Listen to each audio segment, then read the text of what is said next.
Welcome to the Mike Litton Experience Podcast. Mike has over 31 years experience in real estate, finance, and investing. He's passionate about being a father, a teacher, a realtor, an investor, and a leader. Everyone has a story, and our passion is to help them tell it. And now, introducing the host of the Mike Litton Experience, Mike Litton. So what can you expect from the Mike Litton Experience? You can expect stories that will inspire, motivate, advice that will sharpen your focus, and expert information on real estate, finance, and market conditions. That I had from, of course, and there would be jokes, in my real estate office of when they were going to go into a neighborhood that was a little, sketchy or a vacant home. They were like, Claudia, will you come as my backup, please? Yeah. I would go in first, scope the place out. So my law enforcement skills kind of played over into. You were the great protector. I was. I held houses. Hold on, we need to take our safety blanket with us. The open house that nobody wanted to hold open in certain areas, I would do it. Yeah. I'll do it. I'll be alone in the house in that neighborhood, no problem. Wow. So that's that courage. was but there's a lot of transferable skills that came over that I used to start off in my real estate career. And then I was a realtor. I was a full-time realtor.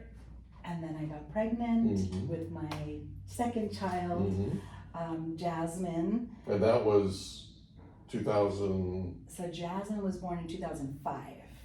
Okay. So that's, there you go. So shortly after, right after, pregnant. And I remember by that point I was just listening to whatever the mentor and the office manager was doing. They're like, you got to make so many calls for 4 hours a day. You got to make calls. You got to go door knocking. You got to do this. And I come from, okay, tell me what to do, instructional. I'm going to follow it to the T, and I'm going to do it. Yeah. And that's well, you have to do that in law enforcement. Right. You have to do what they tell you to do. Yeah, there's it's a very, protocol, very important. there's systems, right? Yeah. Your life and other lives depend on it. Yeah, your life and everybody else's. Yes. So I came from that mindset. So I think when I say transferable skills, a lot of that as well. Absolutely. Yes, the personal skills and relating to people and not being afraid to talk to anyone, but also what I had to do, the discipline behind it, right? And that's what I was. I remember having actually being pregnant and door knocking and out there walking, not being afraid to get out there, big belly, and making calls, and then having her as well, taking her to the office. I remember asking, can I borrow your office so I can close the door and breastfeed while I'm making my calls? And that's what I was doing, every single day. It was just the end. The success showed up. The success came when you're doing the activities and following, how strange is that, right? Well, there's more to it than that, I think. And if it's okay, if I interject here for a second. Yes.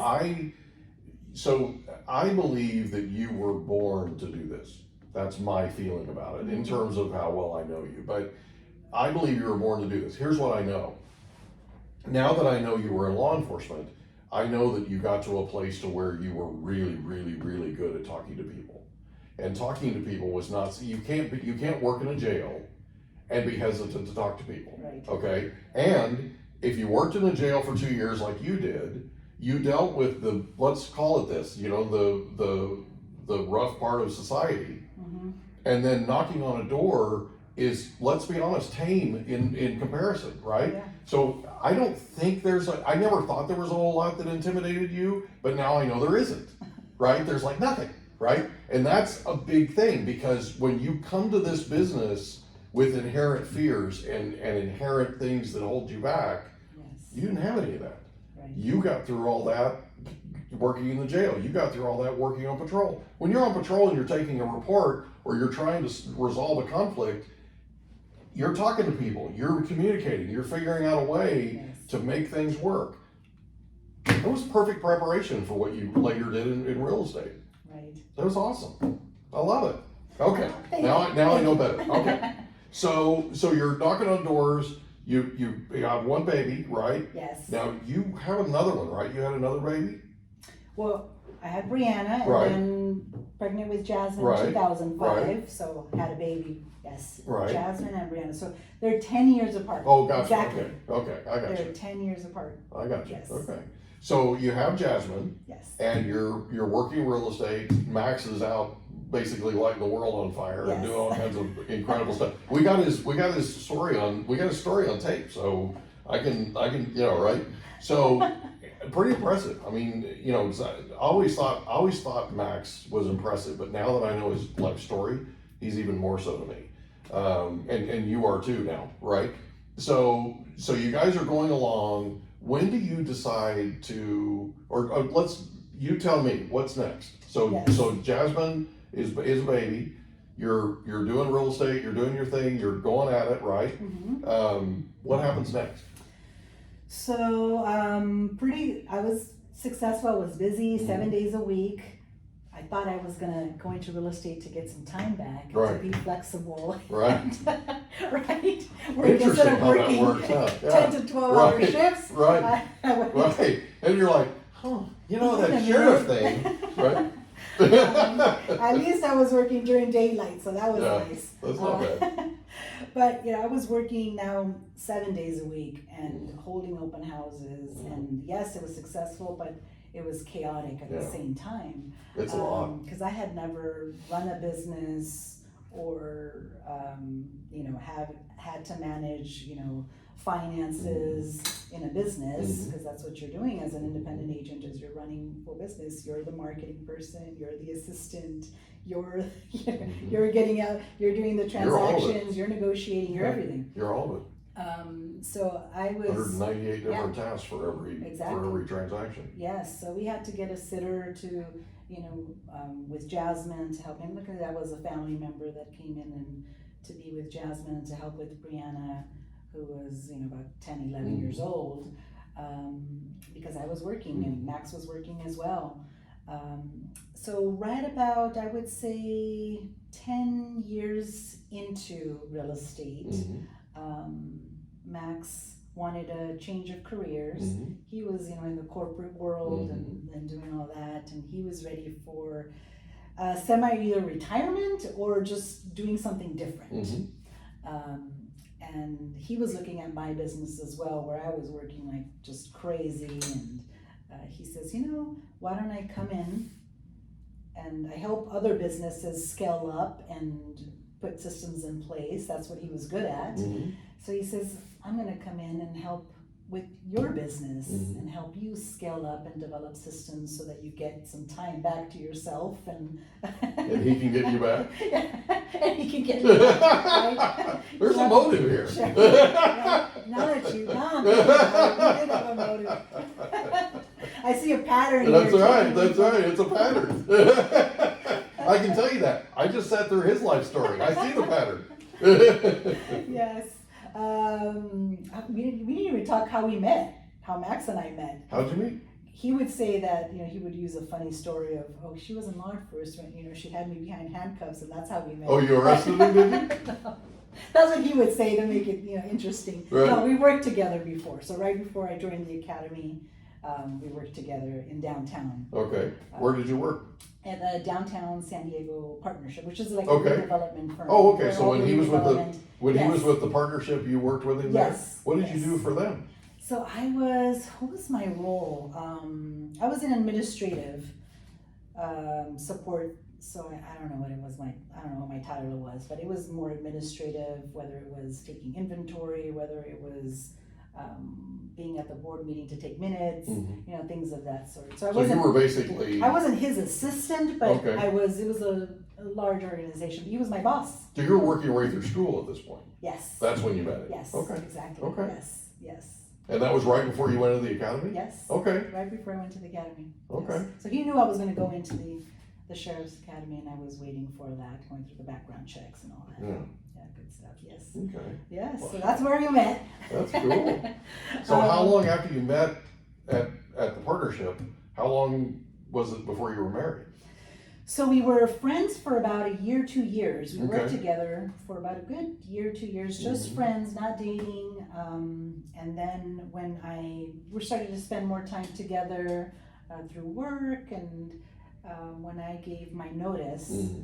and I said, I'm going to be joining the Sheriff's Academy, and they accepted me, I have a start date. That's when he said, before I couldn't ask you out on a date Mm-hmm. because Yeah. we're working together, Right. and I couldn't. Right. But now that you're going to be leaving, I'd like to ask you out on a date. Mm-hmm. So he did, and Wow. we went on a date, and now we're here. That's awesome. 20 years later. That's awesome. Well, I'm glad we covered how you met. 'Cause Yes. We didn't talk about that with Right, Max. because that's important. That's important. That's very important. And we didn't get the story from Max about you meeting in jail or any of that kind of stuff. So this is good. This is good. Because then I'd have to set the story Right, in straight. the spirit of accuracy. He likes to change the story a little bit, make it a little more juicy. I love that about him. All right, so 2014, he decides that he's going to come into your business and Yes. join you. Yes. So he comes in and he joins you, and he helps you scale, and he helps you. Or is he hiring people? Is he? So he puts systems in place. We do hire our first assistant, then we bring on someone to the team, a buyer's agent. And at that point, we're making some noise in the industry and within the office. Mm-hmm. So the owners of the company, which were good friends of ours, came to us and kind of said, "Hey, let's do something together. Mm-hmm. Whether you're managing an office or taking over an office, and we had different plans. Max said, we need to start our own brokerage. Mm-hmm. We need to do something on our own, something that aligns with how we would run a company and the vision. Not that where we were was not a good place. We just had different ideas of how to run a company. And Max by then had worked for a nonprofit, which I'm sure he talked about. So he had that passion, a different way of looking at things and how to give back and how to, empower those, who are working with you. And so he had his ideas of how a company should be run. So we looked at different companies, and we had the opportunity to acquire a franchise, a real estate franchise, and so we ended up so I went from, building a team to scaling it up to Max putting systems in place to now purchasing a franchise and now running a brokerage. And that was 2014, 2015? Right around there. Yeah. Yes. Okay. Yeah. Okay. Right around there. Yes. Okay. Yeah. So we left that company, started our own, and of course, when people heard that we were starting something and taking over a franchise, that just we brought, people just came with us. We want to go where you're going. Yeah. Because they had watched how we were building, had watched me and then Max coming in and the systems and building a business. So that's what we did. Yeah. Yeah. So we took over our franchise and started pretty much from scratch, built our team of who we needed to have in place, to be part of the staff and to help. We blew it up. We moved into a new location. We expanded, and then Max, of course, being the business entrepreneur, was like, now we need an escrow company. Yeah, so let's start an escrow company. So we started an escrow. It sounds company. like Max. It does sound like Max. So my world just completely changed from. By the way, one of the things we talked about in his life story on the podcast Yes. was it's never boring with him. Never is. It's never boring. Never. And he admitted that.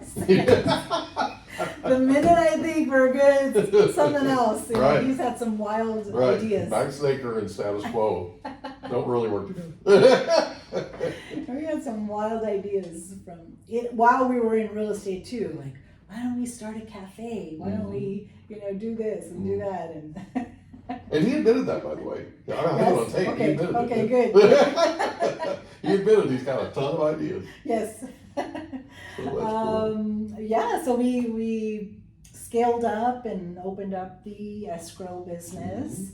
And then on the mortgage side as well, partnered up with the mortgage side. And do you want me to stop, or how are we transitioning? Keep going to transitioning to Keep the. going. This is your life story.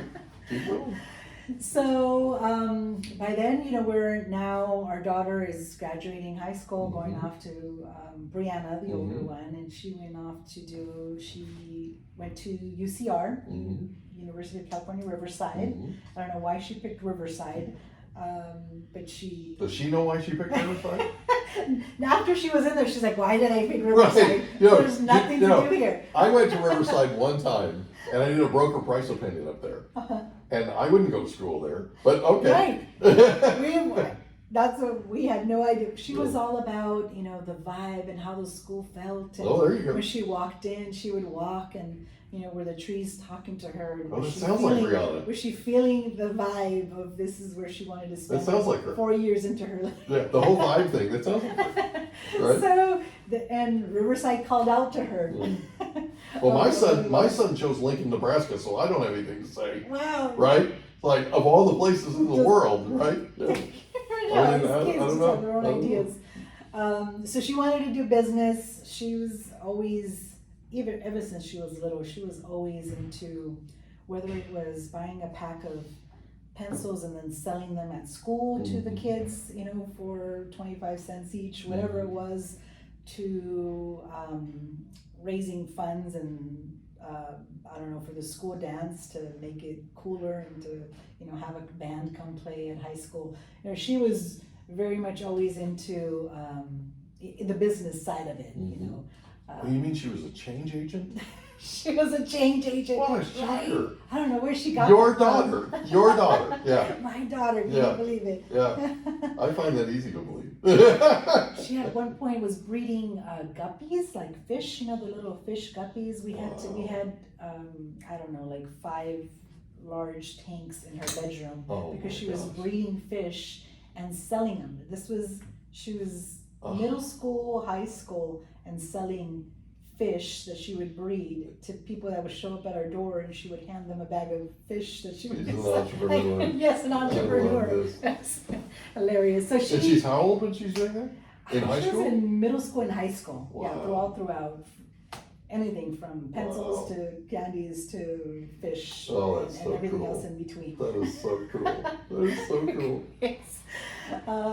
So she, and of course I, because of, teenage pregnancy and my life story, I was so, I would say sometimes you overcompensate and you for what either you lacked or what you wanted to make sure that you're, for your kids of how your upbringing is. So we all do so over communicative with Brianna of, making the right decision and, the importance of, one consequence, mistake, could lead to many other consequences and it could change your life. So it was very important for me to always be just over communicative with my daughter.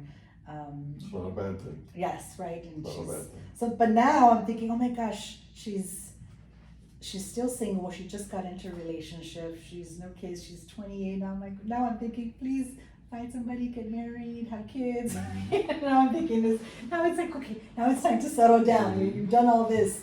She will in her time. Yes, she will. Yeah. She will. So she got her business degree. Wanted to do something in business. Didn't know what. And she, after working in business, she got into property management. And then she got her real estate license, and she came to work and join us as a real estate agent.